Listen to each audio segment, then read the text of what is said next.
Iminungkahi po ng Health Authority sa lalawigan po ng Pangasinan ang pagsusuot ng face mask.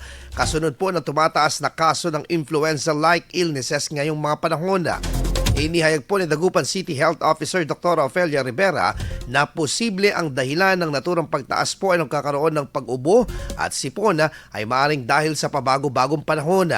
Nauna na ring sinabi ni Department of Health Center for Health Development one spokesperson Dr. Ruel Bobis na tumataas umano ang kaso ng mga influenza-like diseases tuwing taglamig.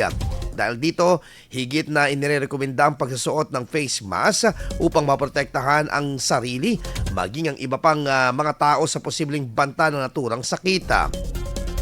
Dagdag ng mga otoridad, sakaling makaranas ng sintomas tulad ng mataas na lagnat, ubo at sipon, ay agad magtungo sa pinakamalapit na center o ospital para sa agarang lunas.